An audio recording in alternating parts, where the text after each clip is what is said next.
भारतीय मैन्युफैक्चरिंग को बर्बाद करने के पीछे चाइना के बाद अगर किसी भी देश का नाम आता है तो वो है बांग्लादेश, जो चाइना का हाथ पकड़ के भारत के फ्री ट्रेड एग्रीमेंट का सहारा लेने के बाद भारतीय मैन्युफैक्चरर्स को भारत के ही मार्केट में टक्कर देने की कोशिश कर रहा है।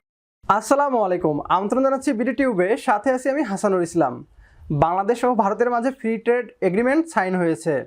এর মাধ্যমে বাংলাদেশ ও ভারত একে অপরের সাথে কোনো প্রকার ট্যাক্স ছাড়াই ব্যবসা করতে পারবে।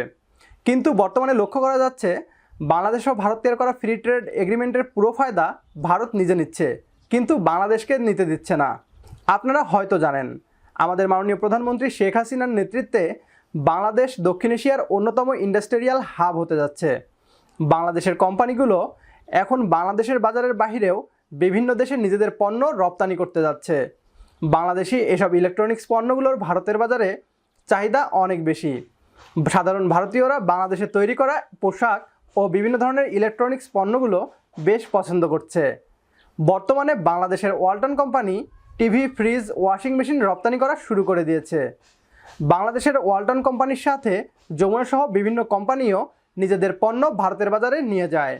ভারতীয়রা বাংলাদেশের এই পণ্যগুলোকে বেশ পছন্দ করতে শুরু করেছে।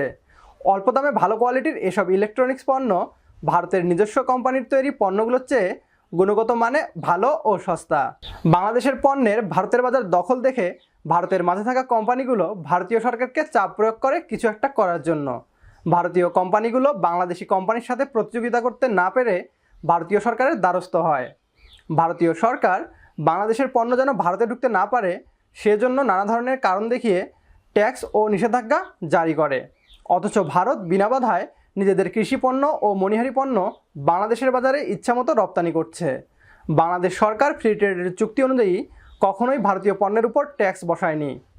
অন্যদিকে ভারতীয় মিডিয়াও ভারতীয় সরকারকে সমর্থন করে বাংলাদেশি পণ্য বয়কটের নিউজ প্রচার করতে শুরু করে। বাংলাদেশি পণ্যের গুণগত মান নিয়ে অপপ্রচার করে।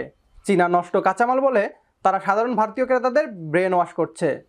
বাংলাদেশি পণ্য নিয়ে কি বলছে ভারতীয় মিডিয়া, চলুন দেখে আসি। তবে তার আগে আপনি যদি আমাদের চ্যানেলে আজ প্রথম হয়ে থাকেন তাহলে প্রিয় জন্মভূমিকে নিয়ে আমাদের এই পথ চলায় বিডি টিউব চ্যানেলটিকে সাবস্ক্রাইব করে আপনিও পাশে থাকুন। আর ইতিমধ্যে সাবস্ক্রাইব করে থাকলে আপনাকে অসংখ্য ধন্যবাদ। भारतीय मैन्युफैक्चरिंग को बर्बाद करने के पीछे चाइना के बाद अगर किसी भी देश का नाम आता है तो वो है बांग्लादेश, जो चाइना का हाथ पकड़ के भारत के फ्री ट्रेड एग्रीमेंट का सहारा लेने के बाद भारतीय मैन्युफैक्चरर्स को भारत के ही मार्केट में टक्कर देने की कोशिश कर रहा है। अपने आप को चतुर समझने वाले बांग्लादेशी मैन्युफैक्चरर्स शायद ये भूल जाते हैं कि जिसकी थाली में ये लोग छेद करने चले हैं उस देश के पॉलिटिशियंस चतुराई पढ़ाई जाने वाले कॉलेज के हेडमास्टर हैं। हम बात कर रहे हैं बांग्लादेश की एक ऐसी एसी मैन्युफैक्चरिंग कंपनी की जो भारत के साथ साइन हुए फ्री ट्रेड एग्रीमेंट का इस्तेमाल करके भारत में एसी का एक्सपोर्ट करना शुरू कर चुकी है और भारतीय मैन्युफैक्चरर्स को भारत के ही मार्केट में कम कीमत के चलते कंपटीशन देना चाहती है। दरअसल हर साल गर्मियों में कई चाइनीज कंपनीज भारत में नॉन ब्रांडेड एसीज दूसरे देशों के जरिए एक्सपोर्ट कर रही थी। ये वो देश हैं जिनका भारत के साथ फ्री ट्रेड एग्रीमेंट यानी एफटीए साइन हुआ है। इन देशों में बांग्लादेश के अलावा थाईलैंड, मलेशिया और वियतनाम भी शामिल है। एफटीए के जरिए भारत में इंपोर्टेड ये नॉन ब्रांडेड एसीज भारत के उन सभी गिने चुने मैन्युफैक्चरर्स को प्राइस के मामले में टक्कर दे रहे थे जो एसीज की मैन्युफैक्चरिंग भारत में कर रहे हैं। एफटीए के साइन होने की वजह से भारतीय सरकार कुछ भी नहीं कर पा रही थी और इस एग्रीमेंट की वजह से भारतीय मैन्युफैक्चरर्स को बहुत बड़ा नुकसान हो रहा था, क्योंकि भारतीय लोग पैसा बचाने के लिए मेड इन इंडिया एसीज लेने की बजाय घटिया चाइनीज एसीज ले रहे थे। इस बात को बांग्लादेशी कंपनीज ने भी भांप लिया था कि भारत अपने मैन्युफैक्चरर्स को बचाने के लिए कुछ नहीं कर सकता। इसलिए बांग्लादेशी एसी मैन्युफैक्चरिंग कंपनी वॉल्टन ने भारत में अपने लिए सप्लाई चेन स्थापित करना शुरू कर दिया था और गाजीपुर में एक ऑफिस तक ले डाला था, ये सोच के कि अब धड़ल्ले से भारत में इन बांग्लादेशी एसीज को इंपोर्ट करके सस्ती कीमतों पर बेचा जाएगा।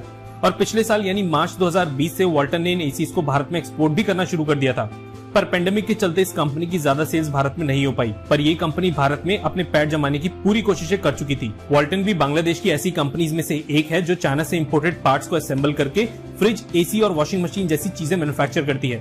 मतलब इनडायरेक्टली चाइना से ये एसीज बांग्लादेश, मलेशिया, वियतनाम और थाईलैंड के रास्ते भारत में लाए जा रहे थे। कई सालों से चल रही चाइना की ये चालबाजी काम कर रही थी और बहती हुई गंगा में बांग्लादेश भी हाथ धोने शुरू कर चुका था। खैर सितंबर 2020 तक ये सब चलता रहा और अक्टूबर में भारतीय सरकार ने एक ऐसी तरकीब निकाली कि भारत में बने बनाए एसीज का इंपोर्ट लगभग पूरी तरीके से बंद हो गया और वॉल्टन की पूरी उम्मीदों पे पानी फिर गया। दरअसल भारत ने एसी के इंपोर्ट पे डायरेक्टली प्रतिबंध न लगा के ये नोटिस जारी किया कि उन सभी एसीज को भारत में इंपोर्ट नहीं किया जा सकता जिनमें रेफ्रिजरेंट यानी कि गैस भरी हुई होगी। वर्ल्ड ट्रेड ऑर्गेनाइजेशन के नियमों के अनुसार किसी भी प्रोडक्ट के इंपोर्ट पर प्रतिबंध इतनी आसानी से नहीं लगाया जा सकता, स्पेशली तब जब ये सामान उन देशों से आ रहा हो जिनके साथ एफटी का एग्रीमेंट साइन हुआ हो।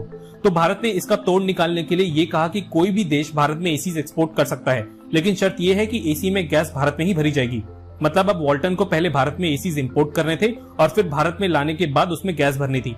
कोई भी समझदार कंपनी इतनी मेहनत करने की बजाय नॉकडाउन किट की फॉर्म में एसीज को एक्सपोर्ट करना ज्यादा बेहतर समझेगी, जिससे भारत में पार्ट्स की फॉर्म में इन एसीज को एक्सपोर्ट करके उसको असेंबल करने के बाद गैस भर दी जाए। मतलब सीधे सीधे शब्दों में एक और मैन्युफैक्चरिंग प्लांट भारत में लगना था, जो ऐसी बांग्लादेशी कंपनीज बिल्कुल भी नहीं चाहेंगी। भारतीय सरकार के उठाए गए इस कदम की वजह से वॉल्टन तो क्या अब कोई भी चूरन कंपनी भारत में बने बनाए एसीज इंपोर्ट नहीं कर पा रही। आपकी जानकारी के लिए बता दें कि इस बांग्लादेशी कंपनी ने साउथ कोरियन कंपनी ह्युंदाई के साथ भारत में वॉशिंग मशीन इंपोर्ट करने का एक एग्रीमेंट साइन किया है और ह्युंदाई के जरिए इन बांग्लादेशी वॉशिंग मशीन को भारत में लाया भी जा रहा है। हम यहाँ किसी ब्रांड के खिलाफ नहीं है, पर आपसे ये बोलना चाहेंगे कि कुछ भी खरीदते वक्त पैसा ना देखते हुए उस चीज पर कंट्री ऑफ ओरिजिन जरूर देखें और किसी भी इंपोर्टेड चीज की बजाय केवल मेड इन इंडिया प्रोडक्ट ही खरीदें। चाइना के साथ मिलकर कुछ पड़ोसी देश आज भी भारतीय इंडस्ट्रीज को नुकसान पहुंचा रहे हैं और हम जैसे भारतीय ग्राहक इस नुकसान को रोक सकते हैं। आपके हमारी वीडियोस को लाइक ना करने की वजह से कई लोगों तक हमारी मुहिम नहीं पहुंच पा रही।